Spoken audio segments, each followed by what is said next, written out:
हाय नमस्कार, मी बाबूची मम्मी। तर माझ्या यूट्यूब चॅनलमध्ये तुमचं सर्वांचं खूप खूप स्वागत करते मी मनापासून। आणि खूप दिवसानंतर मी लॉंग व्हिडिओ टाकते। आय थिंक म्हणजे लॉंगच नाही, मी शॉर्ट आणि लॉंग दोन्ही सोबतच टाकते, कारण मी बराच गॅप घेतला आहे। बट आता मी रेग्युलर टाकण्याचा प्रयत्न करीन। आणि आज होती भाऊबीज म्हणून त्याचीच तयारी, सगळ्यांना ओवाळणी वगैरे करून घेतली। आणि त्यानंतर ना आता ना मी गावी आलेले आहे, तर मी इकडचा व्ह्यूज आणि इकडचं खूप साऱ्या लोकेशन वगैरे आणि शेत वगैरे सगळं मी तुम्हाला दाखवण्याचा नक्कीच प्रयत्न करीन, जसं मला जमेल तसं। त्यानंतर आम्ही सगळ्यांची ओवाळणी वगैरे करून घेतली, माझी बहीण आणि माझा भाऊ। त्यानंतर मग मी माझ्या पप्पांचं पण ओवाळणी करून घेतलं। आणि हे बघा बाबू किती शांत असं बसलाय, बट असं नाही आहे, तो दिसतोय नुसता शांत। तुम्हाला असं वाटत असेल किती शांत बसला, बट बिलकुल असं नाही आहे। त्याने खूप बेजारी केली आणि ना त्याच्यासाठी ना सगळं न्यूज झालं, तो खूप परेशान करतोय। आम्ही सासरी गेलो तेव्हा पण तो कोणाजवळ जायला वगैरे, म्हणजे त्याला एक तर सवय नाही आहे अशा वातावरणाची किंवा एवढ्या लोकांची, आणि एकदम दिसताय त्यामुळं ना तो खूप बेजार करतोय आणि मला बिलकुल सोडत नाही। बट असो, जाऊ द्या, होईल हळूहळू सवय, कारण आम्ही यावेळेस बरेच दिवस इकडे थांबणार आहे गावी, कारण आमचं येणंच होत नाही खूप दिवसाला। तर मग त्यामुळं म्हटलं ठीक आहे, काही दिवस थांबूया आपण। तर चला आता ना आम्ही मस्त अशी फटाके एन्जॉय करतो, तुम्ही सुद्धा माझ्यासोबत एन्जॉय करा।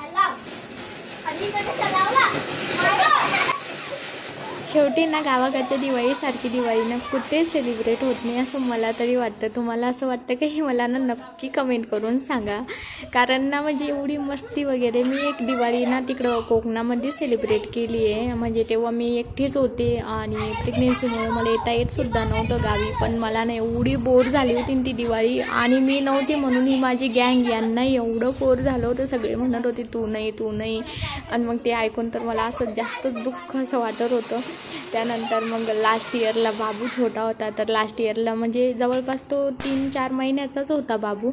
तर लास्ट इयरला पण मी एवढी छान अशी दिवाळी सेलिब्रेट करू शकले नाही। 1-2 रील्स शूट केले होते आम्ही गँगने, पण प्रॉब्लेम असं झाला की तो ना 5-5 मिनिटाला उठत होता, रडत होता, आणि त्याच्यामुळे ना माझ्या पप्पाने माझ्यावर ओरडत होते की तू खाली ये म्हणून, आणि त्याला झोपी घाल, त्याची झोप होऊ दे। आणि मलाही की करायचं होतं शूटच, रील्स मग कशी तरी मी 1-2 बनवली होती, आणि आता ते माझ्याकडे नाही आहे। असेल तर मी तुमच्यासोबत नक्कीच शेअर करेन, बट आय थिंक माझ्याकडे त्या नाहीच आहे, माझ्या जुन्या मोबाईलमध्ये डिलीटच झाले असणार। अशाच होत्या, गँगच्याच होत्या आमच्या।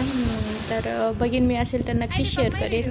तर व्हिडिओ आवडल्यास लाईक करा, शेअर करा, आणि मला कमेंट करायला नक्की विसरू नका। आणि माझ्या गावाकडच्या व्हिडिओमध्ये तुम्हाला काय काय नवीन बघायला आवडेल हे मला नक्की कमेंट करून सांगा।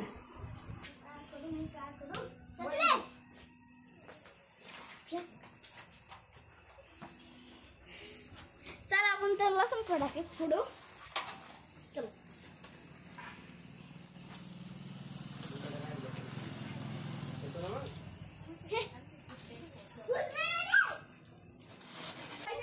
हे ना माझ्या ताईचे ना कार्टून आहे 2 जण, आणि यांचं ना कॉम्पिटिशन चालू होतं की कोण जास्त झाडं लावतो म्हणून, कारण मी भरभरून त्यांच्यासाठी झाडं आणले होते। तर बघा ते कशी कॉम्पिटिशन खेळत होते, आणि मला आहे ना त्यांनी ना 1-2 व्हिडिओच्या क्लिपसुद्धा घेऊ दिल्या, आणि एवढ्या मधात करत होते। नाहीतर मला थोडेसे व्हिडिओ घ्यायचे होते, बट आता जाऊ द्या, काय करणार आहे, असंच असतं गावी आल्यावर सगळेजण असे एकत्र असतात, त्यामुळं गोंधळ वगैरे पण खूप होतो। आणि त्यात माझी आई आणि पप्पा एवढे ओरडत होते ना, कारण मी आणले फटाके आणि ते बोलत होते की कोणाला लागेल, हात जळेल, भाजेल वगैरे। तर ते मी त्यांचा ओरडाही खात होते, वरून एन्जॉयही करत होते।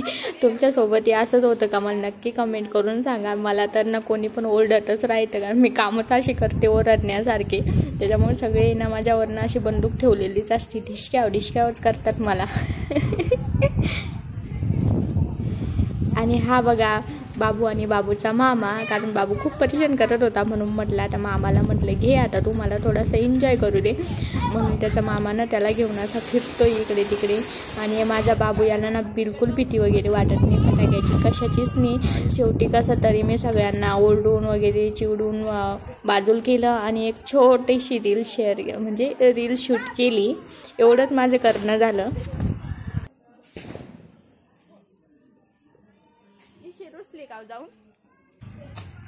आता ना मी ना तुम्हाला ना छोटा पॅकेट बडा धमाका असं एक दाखवते.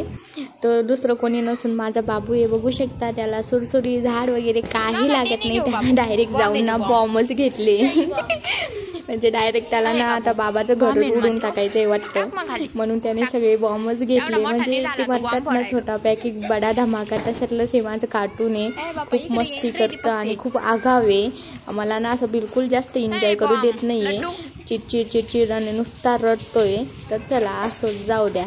त्यानंतर हे बघा आली आमची गँग. तर आम्ही ना इथं ना थोडीशी प्रॅक्टिस करत होतो की कोणती स्टेप वगैरे करायची, कशी करायची. आणि एवढ्या स्लो आवाजात करत होतो कारण समोरच बाबू झोपलेला होता. त्याला आवाज जाऊ नये, ते उठू नये म्हणून. म्हणजे असं चालू होते आमची धमाल मस्ती. तर याचे व्हिडिओ आणि याचे रील्स लवकरच येणार आहे. त्यासाठी तुम्ही मला आहे ना पटापट सबस्क्राईब आणि फॉलो करायला विसरू नका. तरच तुम्हाला ते बघायला भेटेल, नाही तर तुम्हाला बघायला भेटणारच नाही. तर चला व्हिडिओ आवडल्यास लाईक करा, शेअर करा आणि तुम्हा सर्वांना भाऊबीजेच्या आणि दिवाळीच्या खूप खूप मनापासून शुभेच्छा. तर चला बाय बाय.